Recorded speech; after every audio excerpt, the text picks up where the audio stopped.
Hello everyone, so hi this is Saurabh Raina.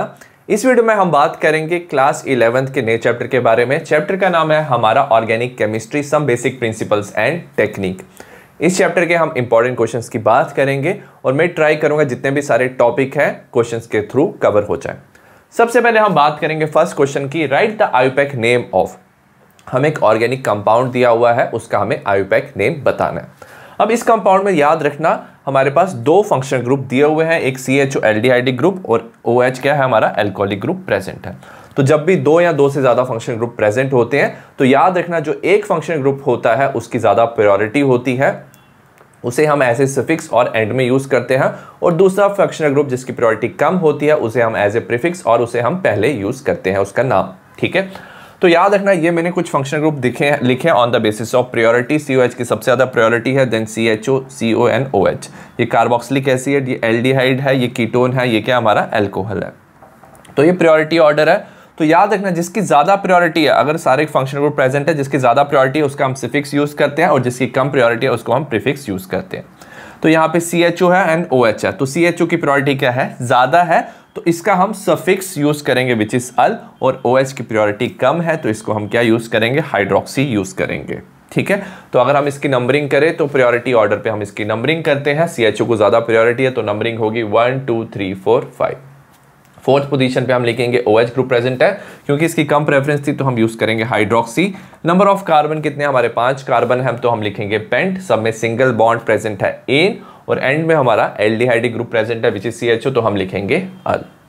Next हमारा question है question number 2, what are isomers. Isomers क्या होते हैं, the compound having same molecular formula.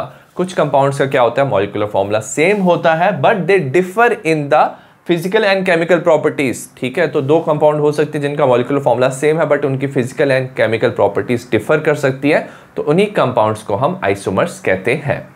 Next हम बात करें क्वेश्चन नंबर 3 की। क्वेश्चन नंबर 3 है, give the condensed and bond line structure formula for. हमें condensed and bond line structure formula बताना है for pent 1,4 diene and hexa 1,3,5 triene. सबसे पहले पेंट 1,4 डाइईन का हम कंडेंस फॉर्म लिखेंगे।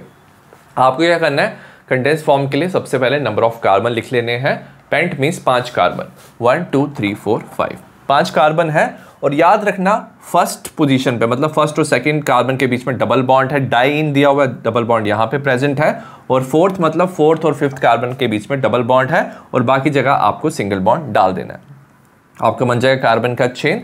अब हमें क्या देखना है, कार्बन की टेट्रा वैलेंसी होती है, so according to the valency आप हाइड्रोजन ऐड करोगे। इस कार्बन के साथ 2 बॉन्ड प्रेजेंट है तो 2 हाइड्रोजन ऐड करेंगे। इस कार्बन के साथ 2 बॉन्ड यहाँ पे, 1 बॉन्ड यहाँ पे, 3 बॉन्ड प्रेजेंट है तो 1 हाइड्रोजन यहाँ पे। इस कार्बन के साथ 1 बॉन्ड यहाँ पे, 1 बॉन्ड यहाँ पे, तो 2 हाइड्रोजन ऐड करेंगे। इस कार्बन के साथ 2 बॉन्ड यहाँ पे, 1 बॉन्ड यहाँ पे, 1 हाइड्रोजन, और इस कार्बन के साथ 2 बॉन्ड है तो 2 हाइड्रोजन हम ऐड करेंगे। तो ये हो जाएगा हमारा कंडेंस फॉर्म। अब हम बॉन्ड लाइन स्ट्रक्चर कैसे बनाते हैं, हम इसे जिगजैग फॉर्म में लिखेंगे।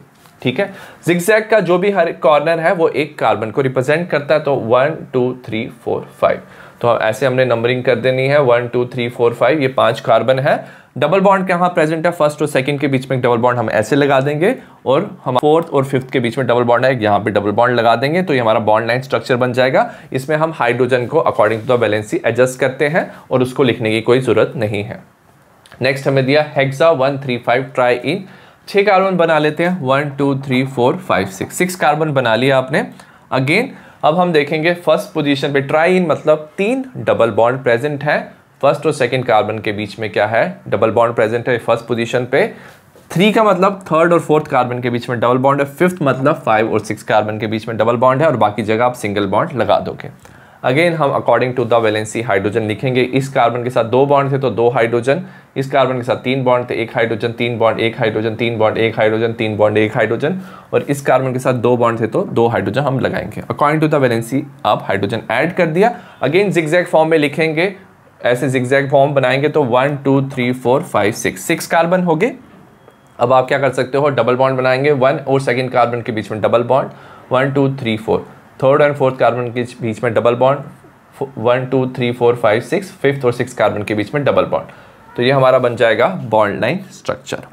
नेक्स्ट हमें दिया question number 4, name 2 class of compound in which Kjeldahl method cannot use for the estimation of nitrogen. याद रखना जो जल्डाल मेथड है उसमें हम एस्टिमेशन ऑफ नाइट्रोजन कर सकते हैं, मतलब कि किसी कंपाउंड में कितना अमाउंट ऑफ नाइट्रोजन प्रेजेंट है, ठीक है। तो उसमें हम एस्टिमेशन ऑफ नाइट्रोजन करते हैं, और कुछ ऐसे कंपाउंड्स हैं ये मेथड से वो नाइट्रोजन का एस्टिमेट हम उसमें नहीं कर पाते। सबसे पहले नाइट्रो कंपाउंड्स, किसी कंपाउंड में NO2 ग्रुप अटैच होता है तो वो जल्डाल मेथड से हम उसकी एस्टिमेशन नहीं कर सकते हैं।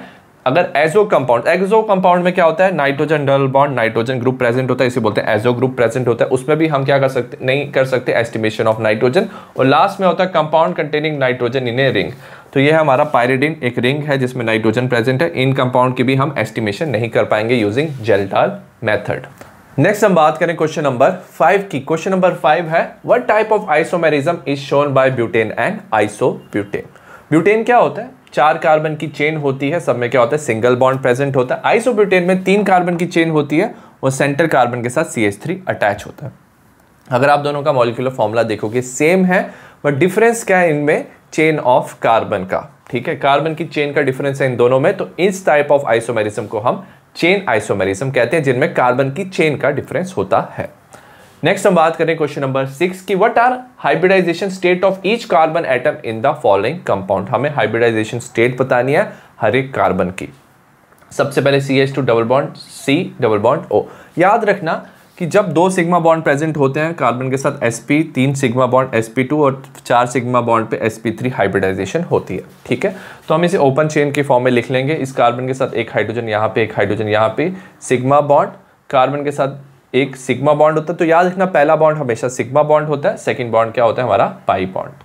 तो यहाँ पे 3 सिग्मा बॉन्ड प्रेजेंट है, हाइब्रिडाइजेशन हो जाएगी sp2, इस कार्बन के साथ एक सिग्मा बॉन्ड, इस कार्बन के साथ इस एक ऑक्सीजन के साथ सिग्मा बॉन्ड, ये 2 पाई बॉन्ड होंगे तो 2 सिग्मा बॉन्ड होती है हाइब्रिडाइजेशन, sp हाइब्रिडाइजेशन, तो sp2 sp हाइब्रिडाइजेशन। अगर इसकी बात करेंगे CH3 तो 3 हाइड्रोजन के साथ जुड़ा हुआ 3 सिग्मा बॉन्ड है, इसके साथ कार्बन के साथ जुड़ा 4 सिग्मा बॉन्ड, तो टोटल हाइब्रिडाइजेशन हो जाएगी sp3। यहाँ पे ये कार्बन 2, एक कार्बन के साथ सिग्मा बॉन्ड, इस कार्बन के साथ सिग्मा, इसके साथ हाइड्रोजन के साथ सिग्मा, 3 सिग्मा बॉन्ड है, एक पाई बॉन्ड प्रेजेंट है तो 3 सिग्मा बॉन्ड sp2। सिमिलरली इस कार्बन पे भी 3 सिग्मा बॉन्ड है, एक पाई बॉन्ड है, तो ये भी sp2 हाइब्रिडाइजेशन होगी। तो ये था हमारा क्वेश्चन नंबर 6। नेक्स्ट हम बात करें क्वेश्चन नंबर 7 की। क्वेश्चन नंबर 7 है arrange the following in decreasing order of carbon carbon bond length. हमें कार्बन कार्बन बॉन्ड लेंथ का डिक्रीजिंग ऑर्डर में अरेंज करना है। हमें दिया हुआ है C2H6, C2H4 एंड C2H2, ठीक है। तो सबसे पहले याद रखना C2H6 क्या होता है हमारा इथेन होता है। इसका फॉर्मूला आप देख सकते हो एल्केन से मैच करता है CnH2n+2। अगर 2 कार्बन है 6 हाइड्रोजन है, C2H4 इथीन होता है, एल्कीन से मैच करता है। अगर आप देखो CnH2n और ये है CnH2n-2, ये हो जाएगा इथाइन। इसमें क्या होता है इथेन में कार्बन कार्बन पे सिंगल बॉन्ड, इथीन में डबल बॉन्ड और इथाइन में ट्रिपल बॉन्ड। तो नंबर ऑफ बॉन्ड जो होते हैं कार्बन के बीच में प्रेजेंट उसे बोलते हैं बॉन्ड ऑर्डर। इथेन में कार्बन कार्बन का 1 बॉन्ड ऑर्डर है, इथीन में 2 बॉन्ड ऑर्डर है, इथाइन में 3 बॉन्ड ऑर्डर है। और याद रखना जो बॉन्ड ऑर्डर होता है इस directly proportional to the bond strength. जितना ज़्यादा बॉन्ड होते हैं, ज़्यादा बॉन्ड होते हैं उतनी ज़्यादा बॉन्ड स्ट्रेंथ क्या होती है, ज़्यादा होती है। तो ट्रिपल बॉन्ड में बॉन्ड स्ट्रेंथ ज़्यादा होगी। But bond order inversely proportional to the bond length, क्योंकि ट्रिपल बॉन्ड ज़्यादा स्ट्रॉन्ग होता है तो atoms they are close to each other, bond length क्या होती है डिक्रीज हो जाती है। तो ये हमारा बन जाता है decreasing order of the bond length, ठीक है। नेक्स्ट हमारा क्वेश्चन नंबर 8 है what is position isomerism, give example. Position isomerism क्या होता है, व्हेन 2 और more compound having same molecular formula. Molecular formula same है कंपाउंड का, बट डिफर कहाँ होता है, there is a difference in position of same functional group, but same functional group की पोजीशन में डिफरेंस होता है। जैसे हमारे पास है प्रोपेन ऑल, कार्बन 1 पे OH अटैच है, ठीक है। तो ये हमारा क्या हो गया, एक कंपाउंड हो गया। इसका आइसोमर क्या हो सकता है, आपने 3 कार्बन बनाया बट सेकंड कार्बन पे OH अटैच है, तो ये बन गया प्रोपेन 2 ऑल। तो अगर आप इनका कंपाउंड का फॉर्मूला देखोगे मॉलिक्यूलर फॉर्मूला तो सेम है, बट पोजीशन ऑफ OH, तो यहाँ पे फर्स्ट कार्बन पे अटैच था, यहाँ पे सेकंड पे अटैच है, तो ये हो जाते हैं हमारे पोजीशन आइसोमर्स। नेक्स्ट हम बात करें क्वेश्चन नंबर 9 की। क्वेश्चन नंबर 9 है right the metamer of di ethyl ether and what it's IUPAC name. हमें मेटामर बताना है डाई इथाइल ईथर का। सबसे पहले क्या होता है मेटामर, क्या होता है मेटामर एक तरह के आइसोमर्स होते हैं जिनमें फंक्शनल ग्रुप के अराउंड कार्बन की जो चेन होती है वो क्या होती है डिफरेंट होती है। हमें दिया हुआ है डाई इथाइल ईथर। अब ईथर याद रखना, ईथर क्या होता है, ईथर होता है हमारा ROR तो ऑक्सीजन के साथ क्या होते हैं, 2 एल्काइल ग्रुप जुड़े होते हैं और 2 कार्बन की चेन जुड़ी होती है, उसे हम बोलते हैं ईथर। हमें दिया डाई इथाइल ईथर, तो ऑक्सीजन के साथ 2 इथाइल ग्रुप जुड़े हुए हैं, तो इसका कॉमन नेम हो जाएगा डाई इथाइल ईथर। और अगर हम इसके आयोपैक नेम की बात करेंगे तो अगर आपके पास 2 चेन जुड़ी हुई है, एक के साथ आप ऑक्सी लगा दोगे, ये इथॉक्सी बन जाएगा, और दूसरे के साथ दूसरा बन जाएगा हमारा इथेन। अगर हम इसके मेटामर की बात करें, यहाँ पे ऑक्सीजन के साथ इथाइल ग्रुप 2 जुड़े हुए थे। अब हम क्या कर सकते हैं, एक तरफ आपने मिथाइल ग्रुप जोड़ दिया और दूसरी तरफ प्रोपाइल ग्रुप जोड़ दिया, तो वो बन जाएगा हमारा इसका मेटामर, क्योंकि कार्बन की पोजीशन क्या हो गई है, डिफरेंट हो गई है। अब इसकी नेमिंग कैसे करेंगे, तो याद रखना जो स्मॉलेस्ट चेन होती है उसके साथ हम ऑक्सी लगाते हैं, तो ये हमारा मिथाइल था, इसके साथ ऑक्सीजन था, ये मिथॉक्सी, और जो लॉन्गेस्ट चेन है उसके साथ हम एन लगाएंगे, ये बन जाएगा प्रोपेन, तो ये कंपाउंड बन जाएगा हमारा मिथॉक्सी प्रोपेन। नेक्स्ट हम बात करें क्वेश्चन नंबर 10 की। क्वेश्चन नंबर 10 है what is functional isomerism, write example. Functional isomerism क्या होता है, 2 और more compound having same molecular formula. Molecular formula 2 compound का क्या है, सेम है, but they differ in the functional group, but उनमें फंक्शनल ग्रुप क्या है, डिफरेंट है, तो उसे हम बोलते हैं फंक्शनल आइसोमेरिज्म। इसकी एग्जांपल है हमारी alcohol and ether. Alcohol suppose हमें दिया हुआ है CH3 CH2OH इथेनॉल, ठीक है। अब हम इसका क्या फंक्शनल आइसोमर बना सकते हैं, CH3O CH3, ठीक है। तो ये हो जाएगा हमारा मिथॉक्सी मीथेन, एक ईथर है। तो अगर आप दोनों को देखोगे, इसका जो नंबर ऑफ एटम्स है और मॉलिक्यूलर फॉर्मूला क्या है, सेम है, बट इन दोनों में फंक्शनल ग्रुप डिफरेंट है, तो इसे हम बोलते हैं फंक्शनल आइसोमेरिज्म। नेक्स्ट हम बात करेंगे short answer type question. Question number 11 है what are electrophiles, explain with example. Electrophiles क्या होते हैं, याद रखना इनके नाम से पता चलता है। इलेक्ट्रोफाइल मींस इलेक्ट्रॉन सीकिंग, तो खुद ये क्या हो सकते हैं, they are electron deficient molecule, या तो ये इलेक्ट्रॉन डेफिशिएंट होते हैं, और पॉजिटिवली चार्ज आयन, तो यहाँ पॉजिटिवली चार्ज आयन होते हैं। So as a result they are capable of accepting electron pair from the substrate, तो वो इलेक्ट्रॉन पेयर क्या कर सकते हैं, एक्सेप्ट कर सकते हैं, क्योंकि इनके पास खुद इलेक्ट्रॉन की डेफिशिएंसी होती है। एग्जाम्पल, 2 तरह के हमारे इलेक्ट्रोफाइल होते हैं, एक होता है पॉजिटिवली चार्ज, जो पॉजिटिवली चार्ज इलेक्ट्रोफाइल होते हैं उनमें पॉजिटिव चार्ज होता है, आप देख के बता सकते हो H+Cl+Br+NO2+ and R+। Neutral electrophile क्या होते हैं, जिनका ऑक्टेट कंप्लीट नहीं होता है, जैसे BF3 AlCl3 FeCl3 और SO3, ठीक है। तो जिसका ऑक्टेट कंप्लीट नहीं होता तो उसे हम बोलते हैं न्यूट्रल इलेक्ट्रोफाइल। तो ये दोनों स्पीशीज क्या करेंगे, जिसमें इलेक्ट्रॉन रिच सबस्ट्रेट होगा तो वहां पे ये अटैक करते हैं। नेक्स्ट हम बात करें क्वेश्चन नंबर 12 की। क्वेश्चन नंबर 12 है what are nucleophiles, give example. Nucleophile means nucleus attracting, nucleus जो होता है उस पर पॉजिटिव चार्ज होता है, तो ये न्यूक्लियस की तरफ अट्रैक्ट होते हैं। So they are electron rich species, तो इनके पास क्या होते हैं, ज्यादा इलेक्ट्रॉन होते हैं, they are electron rich, containing at least 1 lone pair of electrons. So they have 1 lone pair of electron which are capable of donating an electron pair to the electron deficient center of a substrate. Suppose कोई substrate है, उसमें electron deficient center है, मतलब किसी जगह पे positive charge है, तो न्यूक्लियोफाइल वहां पे क्या करते हैं, अटैक करते हैं एंड वहां पे अपना इलेक्ट्रॉन डोनेट करते हैं और उसके साथ बॉन्ड बना लेते हैं। एग्जाम्पल है हमारे नेगेटिव न्यूक्लियोफाइल जिनमें नेगेटिव चार्ज होता है, जैसे H negative, Cl negative, Br negative, OH negative, R negative. अगर नेगेटिव चार्ज है तो वो नेगेटिव चार्ज न्यूक्लियोफाइल होते हैं। और न्यूट्रल न्यूक्लियोफाइल क्या होते हैं, जो क्या होते हैं, ऐसे तो होते हैं न्यूट्रल है बट उनके पास लोन पेयर ऑफ इलेक्ट्रॉन्स होते हैं, जैसे वाटर में ऑक्सीजन पे lone pair of electrons, ammonia पे नाइट्रोजन पे, और यहाँ पे अल्कोहल एंड ईथर पे ऑक्सीजन पे लोन पेयर ऑफ इलेक्ट्रॉन्स। तो ये ऑक्सीजन की वाली तरफ से क्या कर सकते हैं, पॉजिटिवली चार्ज सेंटर पे ये अटैक कर सकते हैं, so they are nucleophile. Next हम बात करें क्वेश्चन नंबर 13 की। क्वेश्चन नंबर 13 का फर्स्ट पार्ट है what is steam distillation. Steam distillation क्या होता है, याद रखना ये एक टेक्निक है जिसमें हम क्या कर सकते हैं, प्योरिफिकेशन ऑफ कंपाउंड कर सकते हैं। और इसमें हम 2 कंपाउंड को क्या कर सकते हैं, सेपरेट कर सकते हैं। एक जो उसमें से कंपाउंड होना चाहिए वो क्या होना चाहिए, वोलाटाइल। वोलाटाइल मीन्स वो वेपर्स बनाएगा, और बाकी जो भी कंपाउंड्स होंगे वो नॉन वोलाटाइल मीन्स वो वेपर्स नहीं बनाएंगे। So this technique is applicable for purification of organic compound. एक ऑर्गेनिक कंपाउंड को हम सेपरेट कर सकते हैं which is immiscible with water. Water में वो डिजोल्व नहीं होता but it is volatile in steam. जब आप वाटर की स्टीम पास करते हो इस कंपाउंड से, वो क्या करता है, उसके साथ वो वेपर्स बनाता है। तो आप क्या कर सकते हो, स्टीम के साथ इस कंपाउंड के वेपर्स को आप सेपरेट कर सकते हो, उसको कंडेंस करके आप उसको प्यूरिफाई कर सकते हो। आप इसे सेपरेट कर सकते हो from non volatile impurities which left behind in distillation flask. तो डिस्टिलेशन फ्लास्क में क्या होगा, एक वोलेटाइल कंपाउंड होगा, नॉन वोलेटाइल कंपाउंड होगा। तो आप इसमें से क्या करोगे, स्टीम पास करोगे। जैसे आप इसमें से स्टीम पास करोगे तो याद रखना जो स्टीम है वो वोलेटाइल कंपोनेंट जो होगा उसके साथ वेपर्स बना के वो सेपरेट हो जाएगा और हम इसे प्यूरिफाई कर सकते हैं और non volatile compound distillation flask में नीचे रह जाएगा। इसका सेकंड पार्ट है, how will you separate a mixture of orthonitrophenol and paranitrophenol की। ठीक है, ऑर्थोनाइट्रोफिनोल याद रखना इट इज वोलेटाइल। ठीक है, ये स्टीम वोलेटाइल होता है, तो ऑर्थोनाइट्रोफिनोल स्टीम के साथ आप क्या कर सकते हो, इसको सेपरेट कर सकते हो। वेरएस पैरानाइट्रोफिनोल क्या होता है, नॉन वोलेटाइल होता है, तो ये स्टीम के साथ सेपरेट नहीं होता है, ये नीचे रह जाता है। सो ऐसे हम क्या कर सकते हैं, ऑर्थोनाइट्रोफिनोल और पैरानाइट्रोफिनोल की प्यूरिफिकेशन और इन्हें हम सेपरेट कर सकते हैं। नेक्स्ट हम बात करें क्वेश्चन नंबर 14 की। क्वेश्चन नंबर 14 है, what is homolytic and heterolytic fission. Homolytic fission क्या होता है, in this case the covalent bond break symmetrically. जब बॉन्ड क्या होता है, सिमेट्रिकली ब्रेक होता है।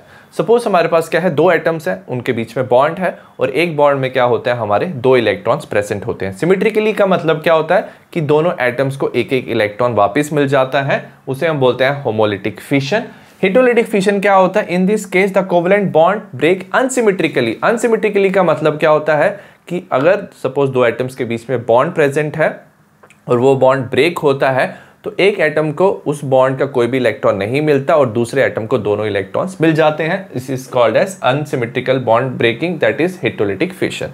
सो ईच स्पीशीज ऑब्टेन, दो स्पीशीज ऑब्टेन होंगी हमारी, it retain one electron from the shared electron pair in homolytic fission. Suppose example है हमारे पास RX, आपने इसमें होमोलिटिक फिशन किया तो दो इलेक्ट्रॉन्स है, एक इलेक्ट्रॉन R पे चला जाएगा, एक X पे चला जाएगा, हमारा बनेगा R.X.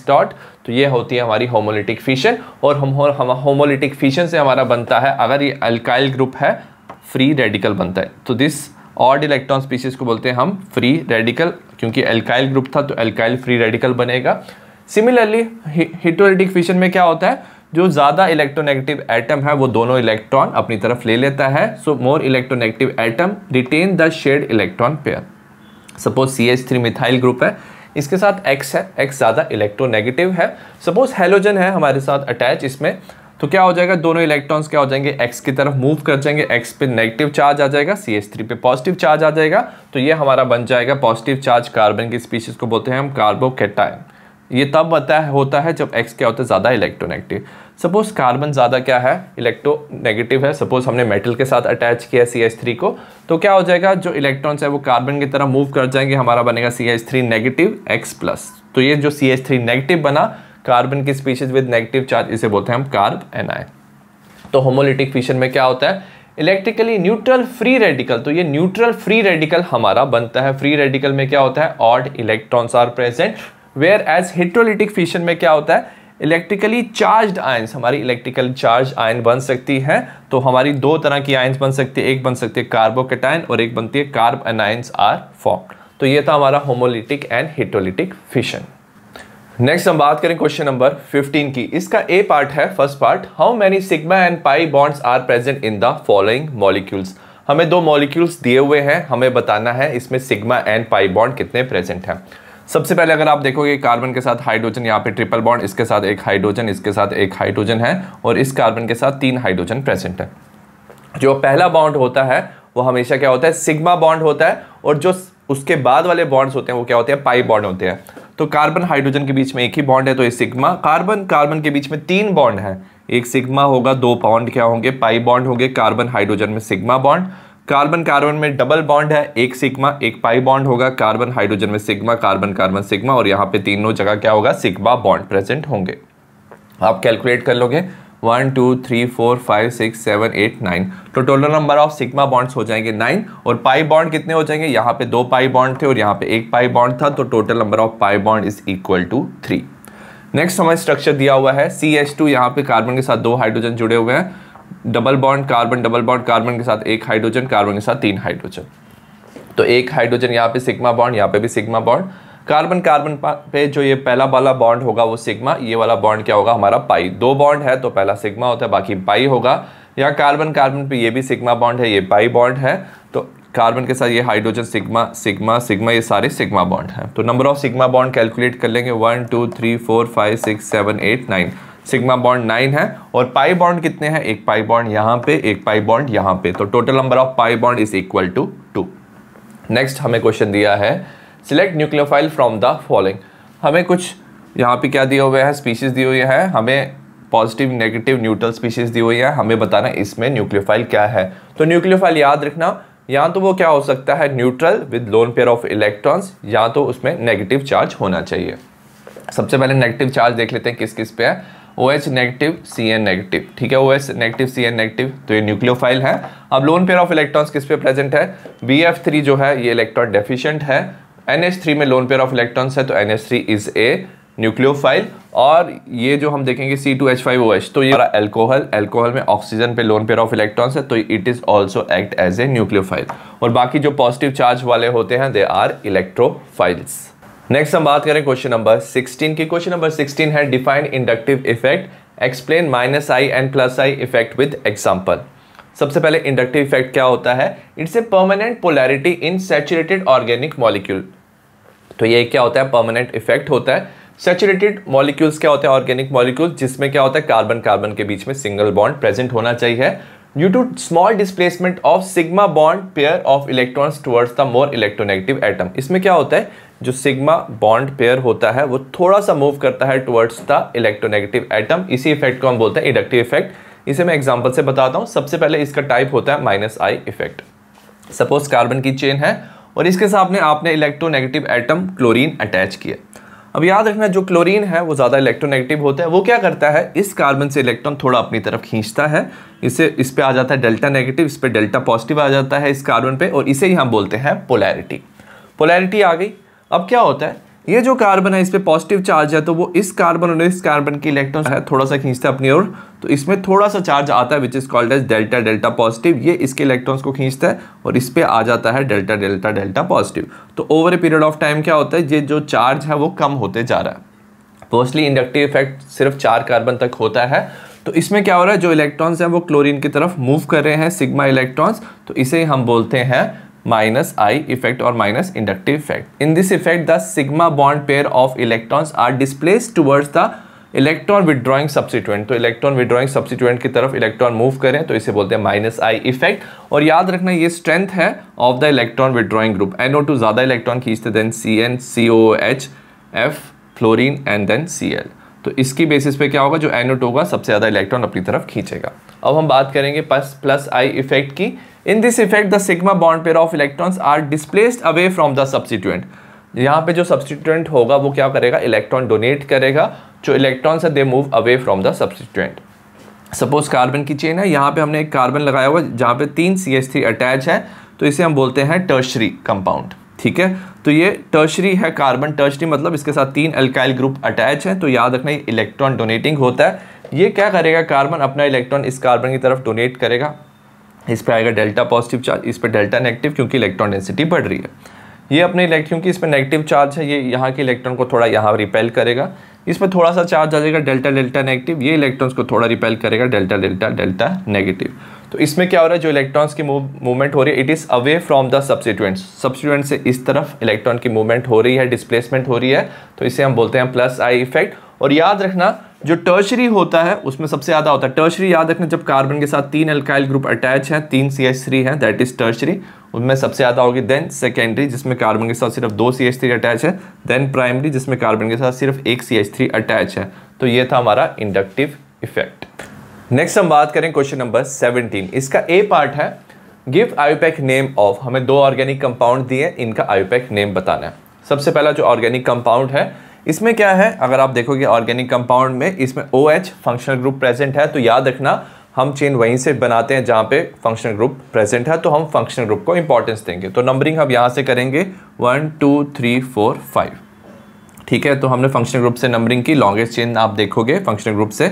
अब याद रखना यहाँ पे 2 सब्स्टिट्यूएंट जो है वो आउटसाइड द चेन है, एक तरफ Cl है, एक तरफ CH2CH3। So they are present outside the chain. ये सब्स्टिट्यूएंट हो गए, इनका नाम पहले आएगा और इसका नाम हम लिखते हैं अल्फाबेटिकल ऑर्डर में। ये क्लोरो है, ये इथाइल है, तो पहले क्लोरो आएगा, तो हम लिखेंगे 5 क्लोरो 3 इथाइल, ठीक है। नंबर ऑफ कार्बन है 5 कार्बन है, तो इसमें लिखेंगे पेंट। अब इसमें डबल बॉन्ड है, सेकंड और थर्ड कार्बन के बीच में डबल बॉन्ड है, तो हम लिखेंगे 2, डबल बॉन्ड के लिए इन, और फर्स्ट पोजीशन पे ऑल, तो आप डायरेक्टली लिख सकते हैं ऑल। तो हमारा 5 chloro 3 ethyl pent 2 en ol, तो ये था इस कंपाउंड का नाम। सेकंड कंपाउंड दिया हुआ है हमें यहाँ पे, ठीक है। यहाँ पे याद रखना, यहाँ पे कोई फंक्शनल ग्रुप नहीं है बट डबल बॉन्ड है, तो डबल बॉन्ड को भी हम प्रेफरेंस देते हैं। नंबरिंग हम शुरू करेंगे 1 2 3 4, ठीक है, नंबरिंग दे दी। अब सब्स्टिट्यूएंट देखेंगे तो यहाँ पे एक ही सब्स्टिट्यूएंट है outside the chain, third position पे सिर्फ एक कार्बन है, तो इसे लिखेंगे methyl. Total number of carbon 4 है, ब्यूट। फर्स्ट पोजीशन पे डबल बॉन्ड है, तो ये हो जाएगा ब्यूट इन, और ब्यूट 1 इन। नेक्स्ट हमें दिया हुआ क्वेश्चन नंबर 2 है इसका, select electrophile out of the following. याद रखना जो इलेक्ट्रोफाइल होते हैं उनमें क्या होता है, सबसे पहले पॉजिटिव चार्ज होता है, और अगर वो न्यूट्रल हैं तो वो इलेक्ट्रॉन डेफिशिएंट है। जो नेगेटिव चार्ज वाले होते हैं वो क्या होते हैं, हमारे न्यूक्लियोफाइल, और लोन पेयर ऑफ इलेक्ट्रॉन्स वाले भी न्यूक्लियोफाइल होते हैं। तो सबसे पहले पॉजिटिव चार्ज स्पीशीज देखेंगे, H+, Na+, CH3, CH2+, ये तीनों क्या हो जाएंगे, इलेक्ट्रोफाइल हो जाएंगे, ठीक है। और अगर हम बात करें electron deficient species, AlCl3, aluminium के क्लोरीन के साथ 3 बॉन्ड है, तो ये इलेक्ट्रॉन डेफिशिएंट है, इसका ऑक्टेट कंप्लीट नहीं है। और SO3 में क्या होता है, कुछ इलेक्ट्रॉन जो सल्फर और ऑक्सीजन का बॉन्ड है, इलेक्ट्रॉन ऑक्सीजन की तरफ शिफ्ट हो जाते हैं, सल्फर में पॉजिटिव चार्ज आ जाता है, तो ये it also act as a electrophile. Next हम बात करें क्वेश्चन नंबर 18 की। क्वेश्चन नंबर 18 का फर्स्ट पार्ट है, व्हाट इज लसाइन एक्सट्रैक्ट। लसाइन याद रखना टेस्ट क्या होता है, लसाइन टेस्ट में आप डिटेक्ट कर सकते हो नाइट्रोजन, सल्फर, हेलोजन और फॉस्फोरस, ठीक है। तो उसके लिए हमें प्रिपेयर करना पड़ता है something called as Lassaigne extract. तो क्या होता है इसमें, when organic compound is fused with sodium metal, आप पेल्टेड सोडियम मेटल के साथ ऑर्गेनिक कंपाउंड को रिएक्ट करते हो, उससे बोलते हैं हम fusion, so that the element present in organic compound is converted from covalent to ionic form. तो जो हमारा ऑर्गेनिक कंपाउंड है वो कोवलेंट फॉर्म में प्रेजेंट होता है, क्योंकि सोडियम के साथ आप रिएक्ट करें वो आयनिक फॉर्म में कन्वर्ट हो जाएगा, ठीक है। तो सपोज अगर आपके पास कंपाउंड में नाइट्रोजन होता तो सोडियम कार्बन और नाइट्रोजन के साथ कंबाइन करके बनाता है NaCN। सल्फर के साथ अगर सल्फर प्रेजेंट होता है Na2S, अगर कोई हेलोजन प्रेजेंट होता तो बनाता है NaX। The fuse mass is extracted, जो ये मास बना रिएक्शन के बाद उसको आप एक्सट्रैक्ट करते हो by boiling with water, water के साथ बॉइलिंग करके, उसी मास को हम बोलते हैं सोडियम फ्यूजन एक्सट्रैक्ट और लेसाइन एक्सट्रैक्ट, और लेसाइन फिल्ट्रेट भी उसे हम कहते हैं। इसी फिल्ट्रेट को यूज करके आप डिटेक्ट कर सकते हो डिफरेंट हमारे कंपाउंड, जैसे हम नाइट्रोजन, फॉस्फोरस, सल्फर या हेलोजन्स को हम डिटेक्ट कर सकते हैं। सेकंड क्वेश्चन है, how nitrogen is detected by Lassaigne filtrate. Nitrogen हम क्या करेंगे, इसको डिटेक्ट करेंगे। तो sodium fusion extract is boiled with ferrous sulphate, तो अगर आपको देखना कि उसमें नाइट्रोजन प्रेजेंट है तो जो आपने एक्सट्रैक्ट लिया तो उसको फेरस सल्फेट होता है FeSO4 के साथ रिएक्ट करोगे, और उसके बाद आप एसिडिफाइड करोगे, मतलब उसमें एसिड ऐड करोगे विच इज कॉन्सेंट्रेटेड H2SO4। तो क्या होता है, क्योंकि अगर इसमें नाइट्रोजन प्रेजेंट है तो हमारा NaCN बन जाएगा पहले, तो Cn नेगेटिव जो आयन होगी, क्योंकि फेरस सल्फेट है Fe2+ के साथ रिएक्ट करेगा, बनाएगा FeCN6 नेगेटिव। अब याद रखना जो सल्फ्यूरिक एसिड होता है ये फेरस Fe2+ को किस में कन्वर्ट कर देता है, कुछ Fe2+ Fe3+ में कन्वर्ट हो जाएंगे, ठीक है, तो ये उसकी ऑक्सीडेशन कर देगा। तो याद रखना, तो FeCN6 नेगेटिव Fe3+ के साथ रिएक्ट करेगा, इन प्रेजेंस ऑफ वाटर हमारा बनाएगा Fe4 FeCN6 थ्राइस XH2O, ठीक है। वाटर कुछ इसके साथ अटैच होंगे क्रिस्टलाइज फॉर्म में, और हमारा एक कलर कम्प्लेक्स बनेगा विच इज फेरोसाइनाइड, और उसका कलर होगा प्रूसियन ब्लू कलर, ठीक है। तो इस कलर से आप डिटेक्ट कर सकते हो प्रेजेंस ऑफ नाइट्रोजन। नेक्स्ट हम बात करें क्वेश्चन नंबर 19 की, what is an electromeric effect, explain plus EN-E effect with example. Electromeric effect क्या होता है, it is the complete transfer of pi electrons of A multiple bond. तो जब भी मल्टीपल बॉन्ड प्रेजेंट होते हैं, चाहे डबल हो या ट्रिपल बॉन्ड हो, तो पाई इलेक्ट्रॉन क्या होते हैं, they will shift to one of the atom presence in presence of attacking reagent. तो एक एटम पे वो शिफ्ट हो जाते हैं in presence of attacking reagent. Attacking reagent हो सकता है हमारा इलेक्ट्रोफाइल या न्यूक्लियोफाइल, तो इसे हम बोलते हैं इलेक्ट्रोमेरिक इफेक्ट, और ये टेम्परेरी इफेक्ट है, ये सिर्फ अटैकिंग रिएजेंट की प्रेजेंस में होता है। सबसे पहले हम बात करेंगे प्लस ई इफेक्ट की। When the transfer of electrons is towards the attacking reagent, मतलब एग्जाम्पल से देखते हैं। सपोज हमारे पास कार्बन डबल बॉन्ड कार्बन है, हमने H+ के साथ इसको रिएक्ट किया, ठीक है। H+ हमारा इलेक्ट्रोफाइल है, तो क्या होता है, याद रखना जो H+ है वो डबल बॉन्ड पे अटैक करेगा पाई इलेक्ट्रॉन्स पे, बट हम डायरेक्शन हमेशा नेगेटिव से पॉजिटिव की तरफ शो करते हैं। तो क्या होगा, ये जो इलेक्ट्रॉन्स है वो क्या करेगा, H प्लस इस कार्बन के साथ जुड़ जाएगा, इस कार्बन के साथ ये H प्लस जुड़ जाएगा, इस कार्बन पे पॉजिटिव चार्ज आ जाएगा, जैसे H प्लस जुड़ेगा ये इलेक्ट्रॉन्स यहाँ पे शिफ्ट करेगा, ठीक है, पाई इलेक्ट्रॉन्स, और यहाँ पे कार्बन पे पॉजिटिव चार्ज। तो जहाँ पे हाइड्रोजन अटैक किया जिस कार्बन पे, वहाँ पे पाई इलेक्ट्रॉन शिफ्ट हो गए, वो इलेक्ट्रॉन्स बॉन्ड बनाने में यूज हो गया और दूसरे कार्बन के पास पॉजिटिव चार्ज हो गया, तो इसे बोलते हैं हम plus E effect. Minus E effect में क्या होता है, when the transfer of electrons take place away from the attacking reagent, इसमें हमने न्यूक्लियोफाइल यूज किया, तो CN इस कार्बन पे अटैक करेगा, इस कार्बन के साथ बॉन्ड बना लेगा, इसके पास ऑलरेडी इलेक्ट्रॉन्स है, इसके साथ बॉन्ड बना लिया, और ये जो पाई इलेक्ट्रॉन्स थे वो दूसरे कार्बन पे शिफ्ट हो जाएंगे, तो इसमें C के साथ CN जुड़ गया और यहाँ पे इलेक्ट्रॉन शिफ्ट हो गए इस कार्बन पे नेगेटिव चार्ज, तो इलेक्ट्रॉन्स जो है transfer it away from the attacking reagent, तो इसे बोलते हैं हम माइनस ई इफेक्ट। नेक्स्ट हम बात करें क्वेश्चन नंबर 20 की। इसका फर्स्ट पार्ट है what are carbocations, give example. Carbocation क्या होता है, it is may be defined as a group of atom, एक ग्रुप ऑफ एटम होते हैं that contain a carbon atom bearing positive charge, group of atom उसमें एक carbon होगा जिसपे क्या होगा, पॉजिटिव चार्ज प्रेजेंट होगा, and it contain 6 electrons in its valence shell, तो उसकी वैलेंस शेल में कितने इलेक्ट्रॉन्स होंगे, 6 इलेक्ट्रॉन्स प्रेजेंट होंगे, तो उसे ही हम बोलते हैं कार्बोकेटाइन। एग्जाम्पल है हमारे पास CH3Br, इसमें क्या होता है, इसमें होता है heterolytic fission.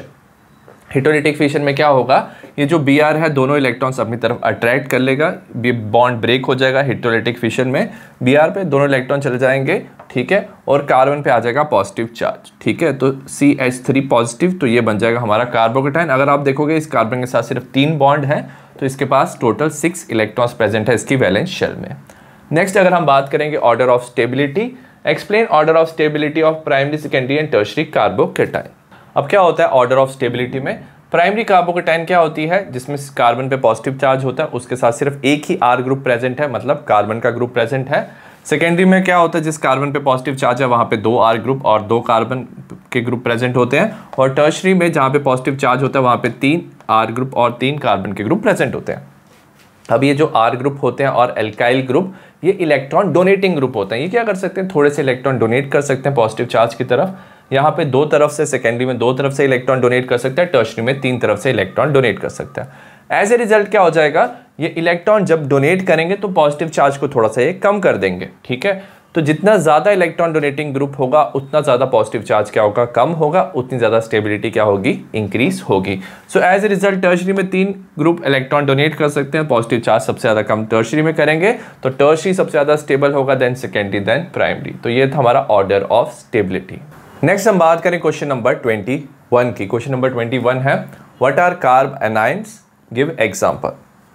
कार्बोनाइन is defined as a group of atom that contain a carbon atom, group of atom होगा उसमें एक कार्बन एटम होगा which bear a negative charge, but उस कार्बन पे नेगेटिव चार्ज होना चाहिए, तो उस स्पीशीज को हम बोलते हैं कार्ब एनाइन। सपोज हमारे पास है CH3MgI, याद रखना जो Mg होता है मेटल होता है, ये इलेक्ट्रोपॉजिटिव होता है, तो इलेक्ट्रॉन्स क्या होंगे, जब भी ये बॉन्ड ब्रेक होगा, हेटेरोलिटिक फिशन होगा, जो इलेक्ट्रॉन्स हैं वो कार्बन की तरफ शिफ्ट हो जाएंगे, मैग्नीशियम से ज़्यादा इलेक्ट्रोनेगेटिव कार्बन होता है, तो कार्बन पे इलेक्ट्रॉन शिफ्ट हो जाएंगे, इस पे आ जाएगा नेगेटिव चार्ज, मैग्नीशियम और आयोडीन के साथ आ जाएगा पॉजिटिव चार्ज, तो ये बन जाएगा हमारा कार्ब एनाइन। अगर हम बात करें ऑर्डर ऑफ स्टेबिलिटी की, प्राइमरी, सेकेंडरी एंड टर्शरी, हमारे पास क्या कार्ब एनाइन्स प्रेजेंट है, तो प्राइमरी में 1 CH3 ग्रुप है, सेकेंडरी में 2 CH3 ग्रुप है, और टर्शरी में 3 CH3 ग्रुप है, और ये जो CH3 ग्रुप होते हैं ये होते हैं इलेक्ट्रॉन डोनेटिंग ग्रुप। अब क्या होता है, याद रखना इस पे नेगेटिव चार्ज होता है, ऑलरेडी इसके पास 8 इलेक्ट्रॉन्स हैं, ठीक है, बट अगर आप इलेक्ट्रॉन डोनेटिंग ग्रुप अटैच करते हो तो ये इलेक्ट्रॉन डोनेट करता है और इलेक्ट्रॉन डेंसिटी और इंक्रीज करता है, यहाँ पे ऑलरेडी नेगेटिव चार्ज है तो यहाँ पे और नेगेटिव चार्ज ये इंक्रीज करता है। सो एज ए रिजल्ट क्या होता है, ओवरऑल जितना ज़्यादा ये नेगेटिव चार्ज इंक्रीज करता है, स्टेबिलिटी क्या होती है, कम होती है। तो यहाँ पे 2 स्पीशीज इलेक्ट्रॉन डोनेट करें, यहाँ पे 3, तो यहाँ पे 3 तरफ से इलेक्ट्रॉन डोनेट होगा, नेगेटिव चार्ज ज़्यादा बढ़ेगा और स्टेबिलिटी क्या होगी, यहाँ पे कम होगी। So as a result primary सबसे ज़्यादा स्टेबल होता है क्योंकि यहाँ पे एक ही ग्रुप अटैच है, देन सेकेंडरी, देन टर्शरी। तो this was order of stability of carbanion. Next हम बात करें क्वेश्चन नंबर 22 की। क्वेश्चन नंबर 22 है right the structural formula of the following. हमें 2 कंपाउंड के नाम दिए हुए हैं, हमें इसका फॉर्मूला लिखना है, ठीक है, स्ट्रक्चरल फॉर्मूला बनाना है इसका 2,2,3 ट्राई मिथाइल पेंटेन, ठीक है।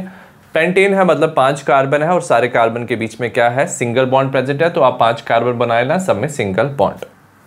नेक्स्ट 2,2,3 ट्राई मिथाइल मतलब तीन सब्स्टिट्यूएंट प्रेजेंट है, तीनों मिथाइल है। कौन कौन सी पोजीशन पे? 2 2 3। तो सेकंड पोजीशन पे 2 मिथाइल ग्रुप है और थर्ड पोजीशन पे 1 मिथाइल ग्रुप प्रेजेंट है। उसके बाद अकॉर्डिंग टू द वैलेंसी आप हाइड्रोजन ऐड कर देना, तो आपका ये बन जाएगा structure of 2 2 3 tri methyl pentane.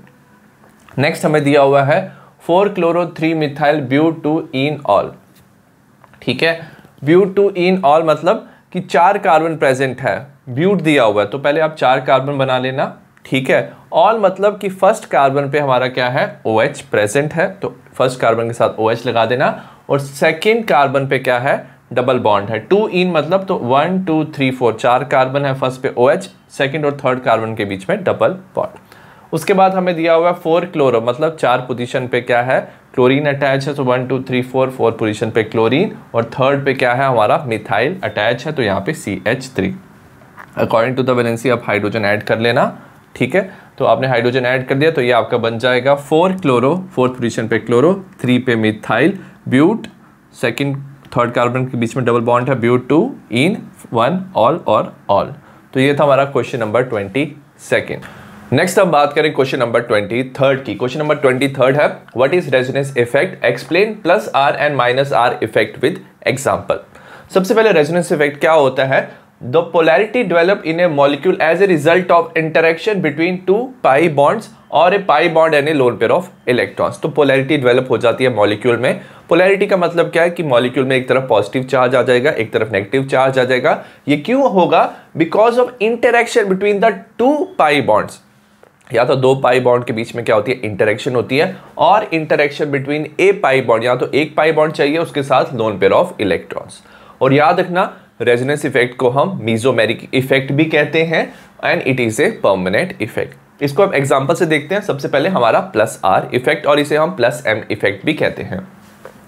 The transfer of electron is away from a atom और substituent group attach to a conjugate system. तो इसमें क्या होता है? जो हमारे पास क्या होता है, सपोज हमारे पास सबसे पहले कॉन्जुगेट सिस्टम होता है। कॉन्जुगेट सिस्टम क्या होता है कि हमारे पास अल्टरनेट डबल बॉन्ड और लोन पेयर ऑफ इलेक्ट्रॉन्स और डबल बॉन्ड प्रेजेंट है। तो जैसे यहाँ पे हमारे पास क्या है? एनिलीन। यहाँ पे क्या? नाइट्रोजन पे लोन पेयर ऑफ इलेक्ट्रॉन, यहाँ पे सिंगल बॉन्ड है, इसके साथ डबल बॉन्ड है, single bond, double bond, single bond, double bond. तो ये जो सिंगल बॉन्ड और डबल बॉन्ड का ये जो अरेंजमेंट होता है, इसे हम बोलते हैं कॉन्जुगेट सिस्टम, और इसमें क्या हो सकती है? रेजोनेंस हो सकती है। तो the transfer of electrons is away from atom. तो जो इलेक्ट्रॉन का ट्रांसफर हो रहा है वो एटम या सब्स्टिट्यूएंट ग्रुप से अवे हो रहा है, उसे हम बोलते हैं +R इफेक्ट। अगर हम बात करें एनिलीन की, यहाँ पे NH2 है, लोन पेयर ऑफ इलेक्ट्रॉन्स है, यहाँ पे बेंजीन अटैच है। ठीक है, तो ये एक तरह का कॉन्जुगेट सिस्टम बन जाता है। यहाँ पे lone pair, single bond, double bond, single bond, double bond. अब क्या होता है? जो नाइट्रोजन है अपने इलेक्ट्रॉन्स यहाँ पे ट्रांसफर कर देता है, इस कार्बन और इस नाइट्रोजन के बीच में डबल बॉन्ड आ जाता है, यहाँ पे पॉजिटिव चार्ज आ जाएगा, और ये जो पाई बॉन्ड था वो शिफ्ट हो जाता है इस कार्बन पे, क्योंकि जैसे यहाँ पे बॉन्ड बनेगा 5 बॉन्ड हो जाएंगे इस कार्बन के पास, तो ये इलेक्ट्रॉन पाई इलेक्ट्रॉन यहाँ पे शिफ्ट हो जाएगा। तो ये जो पाई इलेक्ट्रॉन है अब वो क्या करेंगे? वो इस तरफ मूव करेंगे, वो यहाँ पे डबल बॉन्ड बना देंगे, ये इलेक्ट्रॉन यहाँ पे शिफ्ट हो जाएगा। सो एज ए रिजल्ट क्या होता है कि जो इलेक्ट्रॉन्स हैं वो क्या हो रहे हैं? एटम और सब्स्टिट्यूएंट ग्रुप से मूव कर रहे हैं टुवर्ड्स द कॉन्जुगेट सिस्टम। तो इलेक्ट्रॉन्स इसके अंदर क्या हो रहे हैं? मूव कर रहे हैं। ठीक है, तो इसे हम बोलते हैं +R इफेक्ट और +M इफेक्ट। -R इफेक्ट क्या होता है? When it is observe when transfer of electron is toward the atom. जो ट्रांसफर ऑफ इलेक्ट्रॉन्स है वो एटम की तरफ और सब्स्टिट्यूएंट ग्रुप की तरफ हो रहा है, attach to conjugate system. Suppose हमारे पास नाइट्रोबेंजीन है, NO2 है यहाँ पे। ठीक है, तो नाइट्रोजन क्या करता है? ऑक्सीजन पे इलेक्ट्रॉन ट्रांसफर कर सकता है, इस पे नेगेटिव चार्ज आ जाएगा, और यहाँ से बेंजीन से जो पाई इलेक्ट्रॉन है वो यहाँ पे ट्रांसफर हो जाएंगे। ठीक है, क्योंकि यहाँ पे पॉजिटिव चार्ज आ जाएगा नाइट्रोजन पे, ये इलेक्ट्रॉन यहाँ पे ट्रांसफर हो जाएंगे, यहाँ पे डबल बॉन्ड आ जाएगा, क्योंकि ये इलेक्ट्रॉन यहाँ पे ट्रांसफर हो जाए, इस कार्बन के पास अब इलेक्ट्रॉन्स की कमी है, तो यहाँ पे पॉजिटिव चार्ज आ जाएगा, तो ये इलेक्ट्रॉन यहाँ पे मूव करेंगे, क्योंकि यहाँ पे पॉजिटिव चार्ज है, यहाँ पे पॉजिटिव आ जाएगा, ये इलेक्ट्रॉन यहाँ पे मूव करेंगे पॉजिटिव चार्ज। सो इसमें क्या हो रहा है? जो इलेक्ट्रॉन्स की मूवमेंट है वो बेंजीन रिंग से कहाँ की तरफ है? टुवर्ड्स द हमारा NO2 ग्रुप। तो इस इफेक्ट को हम बोलते हैं -R इफेक्ट। नेक्स्ट हम बात करें क्वेश्चन नंबर 24 का ए पार्ट की। ए पार्ट है which process is used to purify impure camphor contaminated with sand. याद रखना, अगर आपको कैम्फर को प्योरीफाई करना है तो उसकी एक प्रॉपर्टी होती है, दैट इज सब्लिमेशन। हम क्या लेते हैं? कैम्फर को हम ना कवर कर देते हैं, जो इम्प्योर है उसको कवर कर देते हैं हम इन्वर्टेड फनल से और उसे हम प्लग कर देते हैं कॉटन से। जब भी आप इसको हीट करते हो तो याद रखना कैम्फर क्या बनाएगा, वेपर्स बनाएगा और वो क्या होगा फनल के साइड पे वो क्या हो जाएगा, डिपॉजिट हो जाएगा आफ्टर कंडेंसेशन। तो इसे हम सब्लिमेशन से सेपरेट कर सकते हैं। बी पार्ट है हमारा कैटेगराइज द गिवन रिएक्शन। हमें रिएक्शन दी है, हमें बताना है कौन सी ये रिएक्शन है। हमें दिया हो सबसे क्लोरोइथेन प्लस OH, हमारा बन रहा है इथेनॉल प्लस Cl नेगेटिव। अगर आप ये रिएक्शन देखोगे यहाँ पे OH नेगेटिव जुड़ रहा है और Cl नेगेटिव क्या हो रहा है, रिमूव हो रहा है। तो इस रिएक्शन में क्या हो रहा है, this reaction is example of substitution. तो OH क्या कर रहा है, Cl को सब्स्टिट्यूट कर रहा है। सो Cl group is replace by OH, तो this is a substitution reaction. Second reaction में हमें इथीन दिया हुआ है Br2CCl4, ठीक है, ये इस सोल्यूशन में डिसॉल्व होता है Br2। तो अगर आप देखोगे इसमें क्या होता है, जो Br है वो दोनों जगह कार्बन में क्या होता है, अटैच हो जाता है, डबल बॉन्ड ब्रेक हो जाता है। So, इस रिएक्शन में क्या हो रहा है, हमने दो मॉलिक्यूल्स लिए थे, वो सिंगल मॉलिक्यूल बना रहा है। तो reaction is an example of addition reaction. ये दोनों मॉलिक्यूल्स क्या हो रहे हैं, ऐड हो रहे हैं एक दूसरे में। So two molecules form a single product. तो ये था हमारा क्वेश्चन नंबर 24। नेक्स्ट हम बात करें क्वेश्चन नंबर 25 की। इसका फर्स्ट पार्ट है what are free radicals, give example. Free radical क्या होते हैं, it is defined as a atom, या तो एटम हो सकते हैं या group of atoms having an odd electron. तो याद रखना इनके जो इलेक्ट्रॉन्स होते हैं वो क्या होते हैं, इनके पास ऑड इलेक्ट्रॉन होते हैं और अनपेयर्ड इलेक्ट्रॉन प्रेजेंट होते हैं, ठीक है। सपोज हमारे पास क्लोरीन है। क्लोरीन जब आप सनलाइट में से रखते हो तो याद रखना होमोलिसिस होती है। होमोलिसिस का मतलब क्या होता है, क्लोरीन में जो बॉन्ड होता है उसमें क्या होता है, एक इलेक्ट्रॉन इस क्लोरीन पे चले जाता है, एक इलेक्ट्रॉन इस क्लोरीन में चला जाता है। इसे हम C डॉट से रिप्रेजेंट करते हैं। तो ये जो ऑड इलेक्ट्रॉन है इसे हम डॉट से लिखते हैं और ये बन जाता है हमारा फ्री रेडिकल, ये बन जाएगा क्लोरीन फ्री रेडिकल। तो इसे ही हम बोलते हैं फ्री रेडिकल। सेकेंड पार्ट है why is impure glycerol purified by distillation under reduce pressure. सबसे पहले डिस्टिलेशन क्या होता है, on the basis of boiling point आप चीज़ों को क्या कर सकते हो, सेपरेट कर सकते हो सब्सटेंस को, तो उसे हम बोलते हैं डिस्टिलेशन। बट ग्लिसरॉल में प्रॉब्लम क्या होता है, eight normal pressure boiling point of glycerol is 563 kelvin. Glycerol normally क्या होता है, इसका बॉइलिंग पॉइंट है 563 केल्विन। तो नॉर्मली अगर आपको चीज़ों को सेपरेट करना हो तो उसके बॉइलिंग पॉइंट पर सेपरेट करते हो, बट 563 पे ये डिकम्पोज हो जाता है, तो ये ब्रेक हो जाता है, तो आप इसको सेपरेट नहीं कर सकते। So that's why Therefore simple distillation cannot be used. आप इसकी डिस्टिलेशन नहीं कर पाओगे, तो हम करते हैं इसकी under reduce pressure.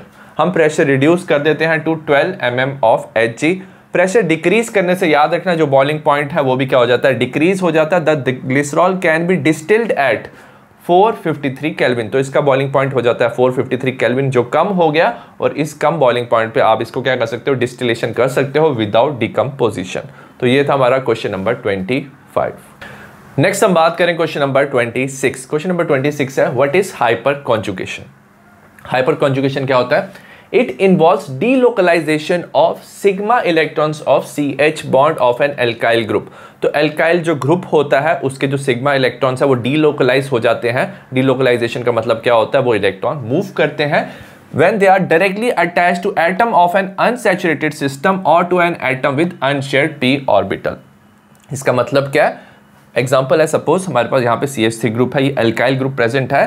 So it is attach to unsaturated system. तो ये CH3 अटैच, अनसैचुरेटेड मतलब डबल बॉन्ड कार्बन के साथ ये अटैच है, ये CH3 group double bond carbon, तो इसे बोलते हैं अनसैचुरेटेड सिस्टम के साथ अटैच है। और it is attach to an unshared p orbital. तो ये जो सपोज ये CH3 ग्रुप है, ये इस कार्बन के साथ अटैच है, इस कार्बन पे पॉजिटिव चार्ज है, मतलब 3 बॉन्ड है, तो एक p ऑर्बिटल इसका क्या है, एम्प्टी है, ठीक है। तो या तो CH3 पॉजिटिव चार्ज वाले कार्बन के साथ अटैच है, या तो अल्काइल ग्रुप अटैच है कार्बन के साथ जहां पे डबल बॉन्ड है, तो उसमें हाइपर कॉन्जुगेशन शो होता है and it is an permanent effect. तो इसमें होता क्या है, सपोज ये कार्बन और हाइड्रोजन के बीच में जो बॉन्ड होता है ये होता है सिग्मा बॉन्ड, ठीक है। तो क्या होता है, ये बॉन्ड क्या हो जाता है, ब्रेक हो जाता है। अब ये जो इलेक्ट्रॉन्स होते हैं कार्बन के वो क्या होते हैं, इस कार्बन पे शिफ्ट हो जाते हैं। तो ये H+ का बॉन्ड क्या हो जाता है, ब्रेक हो जाता है, H+ सेपरेट हो जाता है H+, और ये इलेक्ट्रॉन्स यहाँ पे डबल बॉन्ड आ जाएगा। सो एज ए रिजल्ट इसे हम बोलते हैं हाइपर कॉन्जुगेशन, क्योंकि इस कार्बन के साथ 3 हाइड्रोजन अटैच थे, कभी ये वाला H+ रिलीज कर सकते हैं, कभी ये, तो ये 3 हाइपर कॉन्जुगेशन के स्ट्रक्चर बना सकते हैं। सिमिलरली अगर यहाँ पे बात करें, यहाँ पे कार्बन हाइड्रोजन का बॉन्ड क्या हो जाएगा, ब्रेक हो जाएगा। ये जो सिग्मा इलेक्ट्रॉन्स है वो यहाँ पे मूव कर जाएंगे, कार्बन पे डबल बॉन्ड आ जाएगा, क्योंकि इस कार्बन पे 5 बॉन्ड हो जाएंगे, ये पाई इलेक्ट्रॉन इस कार्बन पे शिफ्ट हो जाएंगे। तो यहाँ पे कार्बन के साथ क्या आ गया, यहाँ पे बॉन्ड ब्रेक हो गया, यहाँ पे H+ आया, ये डबल बॉन्ड आ गया और ये इलेक्ट्रॉन यहाँ पे मतलब इस कार्बन पे नेगेटिव चार्ज आ जाएगा, तो यहाँ पे भी हाइपर कॉन्जुगेशन हो गया। और क्योंकि इस कार्बन के साथ जो डबल बॉन्डेड कार्बन के साथ अटैच है कार्बन, इसके साथ 3 हाइड्रोजन अटैच है, तो ये 3 हाइपर कॉन्जुगेशन स्ट्रक्चर दे सकता है। H+ यहाँ से और यहाँ से रिलीज कर सकता है। अगर हम बात करें टर्शरी, सेकेंडरी एंड प्राइमरी की, तो टर्शरी में क्या होता है, जो कार्बन है जिसपे पॉजिटिव चार्ज है उस पर 3 CH3 ग्रुप अटैच है। सपोज टर्शरी हमारे पास दिया हुआ है, तो टर्शरी में क्या होगा, क्योंकि इस CH3 से 3 हाइड्रोजन, इसके 3 हाइड्रोजन, इसके 3 हाइड्रोजन, ये सारे क्या कर सकते हैं, हाइपर कॉन्जुगेशन कर सकते हैं। तो हमारे टोटल 9 हाइपर कॉन्जुगेशन स्ट्रक्चर बनेंगे टर्शरी में। सेकेंडरी में हमारे 2 CH3 अटैच हैं, 3 यहाँ के हाइड्रोजन, ये 3 यहाँ के हाइड्रोजन, यहाँ पे हमारे 6 हाइपर कॉन्जुगेशन स्ट्रक्चर बन सकते हैं। और यहाँ पे सिर्फ एक ही अटैच है, तो यहाँ पे 3 हाइपर कॉन्जुगेशन स्ट्रक्चर बनेंगे। और जितना ज़्यादा हाइपर कॉन्जुगेशन स्ट्रक्चर बनते हैं उतना ज़्यादा स्टेबिलिटी होती है। तो टर्शरी सबसे ज़्यादा स्टेबल है, देन सेकेंडरी, देन प्राइमरी। तो ये था हमारा हाइपर कॉन्जुगेशन। नेक्स्ट हम बात करें क्वेश्चन नंबर 27 की। इसका फर्स्ट पार्ट है, what gas is liberated in Dumas method. याद रखना, डूमास मेथड में जो गैस लिबरेट होती है वो है नाइट्रोजन गैस, और ये हेल्प करते हैं हम एस्टिमेशन ऑफ नाइट्रोजन में। सेकंड क्वेश्चन है, what is resonance energy, mention resonance energy of benzene. इसे हम एग्जांपल से बताते हैं। सबसे पहले रेजोनेंस क्या होता है, एक कंपाउंड होता है, उसके एक से ज़्यादा स्ट्रक्चर प्रेजेंट हो सकते हैं। जैसे बेंजीन के एक से ज़्यादा स्ट्रक्चर, मतलब उसके 2 स्ट्रक्चर हो सकते हैं। बॉन्ड यहाँ पे भी हो सकता है, इस कार्बन कभी इधर हो सकता है। तो it can have 2 type of structure, इसे बोलते हैं रेजोनेंस स्ट्रक्चर और कैनोनिकल स्ट्रक्चर। ठीक है, अब ये जो दोनों स्ट्रक्चर हैं ये कुछ कुछ प्रॉपर्टी बताएंगे बेंजीन के, बट कोई भी एक स्ट्रक्चर सारी प्रॉपर्टी बेंजीन का नहीं बताएगा। जो एक्चुअल स्ट्रक्चर होता है वो दोनों स्ट्रक्चर के कॉम्बिनेशन से बनता है, उसे बोलते हैं रेजोनेंस हाइब्रिड। तो उसमें क्या होता है, जो एक्चुअल स्ट्रक्चर में जो इलेक्ट्रॉन्स हैं डीलोकलाइज, मतलब वो मूव कर रहे होते हैं, और सारे बॉन्ड्स क्या होते हैं यहाँ पे इक्वल होते हैं। तो ये रेजोनेंस स्ट्रक्चर होता है, ये हाइपोथेटिकल स्ट्रक्चर होता है, और जो एक्चुअल स्ट्रक्चर होता है दैट इज रेजोनेंस हाइब्रिड। तो इनकी difference of energy, the difference between the canonical structure and the resonance hybrid, इनकी एनर्जी का डिफरेंस को हम बोलते हैं रेजोनेंस एनर्जी। और रेजोनेंस एनर्जी ऑफ बेंजीन होता है 150 किलो जूल्स पर मोल। तो ये था हमारा क्वेश्चन नंबर 27। क्वेश्चन नंबर 28 है, give IUPAC name of the following compound. हमें आयोपेक नेम बताना है।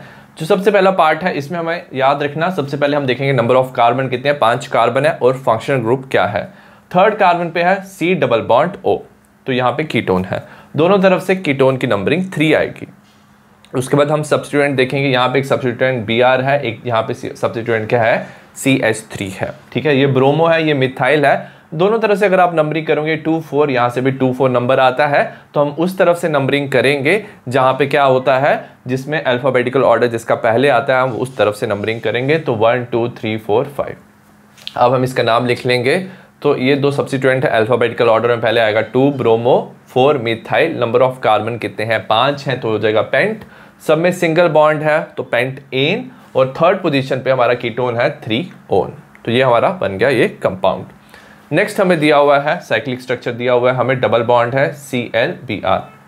तो हम नंबरिंग वहां से ही करेंगे जहाँ पे डबल बॉन्ड का क्या है, लोएस्ट नंबर आए। तो नंबरिंग हम अगर यहाँ से करते हैं 1 2, तो डबल बॉन्ड को सेकंड नंबर आता है, तो हम यहाँ से करेंगे 1 2 3, डबल बॉन्ड को फर्स्ट नंबर आएगा। नाउ अगेन 2 सब्स्टिट्यूएंट है, एक BrNCl, अल्फाबेटिकल ऑर्डर में लिखेंगे। पहले आ जाएगा 3 ब्रोमो, फिर आ जाएगा 1 क्लोरो। अब ये साइक्लिक स्ट्रक्चर है तो आप लिखोगे साइक्लो, और ये 6 कार्बन है, हेक्स, डबल बॉन्ड है फर्स्ट कार्बन पे, हेक्स 1 इन और हेक्स इन। ठीक है, थर्ड कंपाउंड दिया हुआ है यहाँ पे COH है, ये मेन फंक्शनल ग्रुप है हमारा। नंबरिंग हम यहीं से शुरू करेंगे 1 2 3। सेकेंड पोजीशन पे क्या हमारा सब्स्टिट्यूएंट है मिथाइल, तो 2 मिथाइल। नंबर ऑफ कार्बन कितने हैं, 3, तो प्रोप, सिंगल बॉन्ड है, सब में एन, और इसका बन जाता है हमारा ऑइक एसिड। ठीक है, कार्बोक्सिलिक एसिड में लिखेंगे ऑइक एसिड, तो ये बन जाएगा 2 मिथाइल प्रोपेनोइक एसिड। तो ये था हमारा क्वेश्चन नंबर 28। नेक्स्ट हम बात करें क्वेश्चन नंबर 29 की। इसका फर्स्ट पार्ट है डिफाइन क्रिस्टलाइजेशन। क्रिस्टलाइजेशन क्या होता है, the process of getting crystal when hot saturated solution of compound is cooled. तो आप क्या करते हो, अगर आपको कोई भी कंपाउंड प्यूरिफाई करना है तो इसको एक पर्टिकुलर सॉल्वेंट में आप उसे डिसॉल्व करते हो और उसका आप बनाते हो हॉट सैचुरेटेड सॉल्यूशन। ठीक है, जैसे वो सैचुरेटेड सॉल्यूशन बन जाता है, फिर उसको जब हम कूल करते हैं, कूल करने पे उस कंपाउंड के प्योर क्रिस्टल सेपरेट हो जाते हैं, that is called as crystallisation. Second part है what are heterocyclic compound, give example.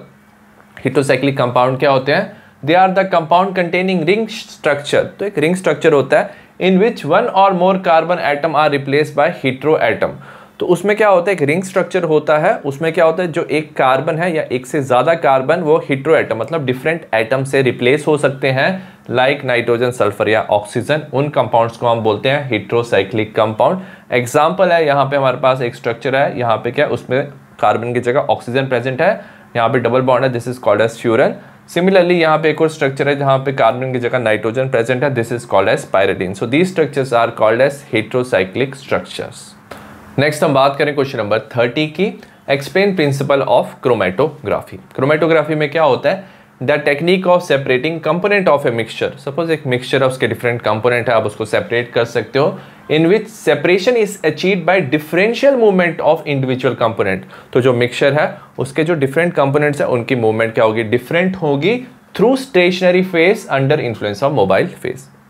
Example से देखते हैं, सपोज हमारे पास क्रोमेटोग्राफी पेपर है, उस पर आपने इंक डाला हुआ है, इंक का सैंपल है, और याद रखना जो सैंपल है वो डिफरेंट कलर्स का बना हुआ है। तो ये जो क्रोमेटोग्राफी पेपर होगा ये होगा हमारा स्टेशनरी फेज।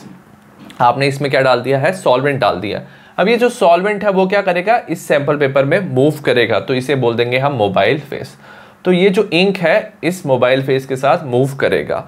तो इसमें क्या होता है, डिफरेंशियल मूवमेंट, जो इसके डिफरेंट कंपोनेंट्स हैं वो इस इंक की इन्फ्लुएंस में डिफरेंट मूव करेंगे। सारे कंपोनेंट एक ही स्पीड में मूव नहीं करेंगे, कुछ ज़्यादा तेज करेंगे, कुछ स्लो करेंगे। So on the basis of this different components क्या हो जाएंगे, इंक के सेपरेट हो जाएंगे। तो इसी को हम बोलते हैं क्रोमेटोग्राफी। आई होप आपको इस चैप्टर के इंपॉर्टेंट क्वेश्चन समझ आए हो। सिमिलर टाइप ऑफ क्वेश्चन मैंने बाकी चैप्टर्स के भी बनाए हैं, डिस्क्रिप्शन में लिंक है। तो see you in the next video, bye.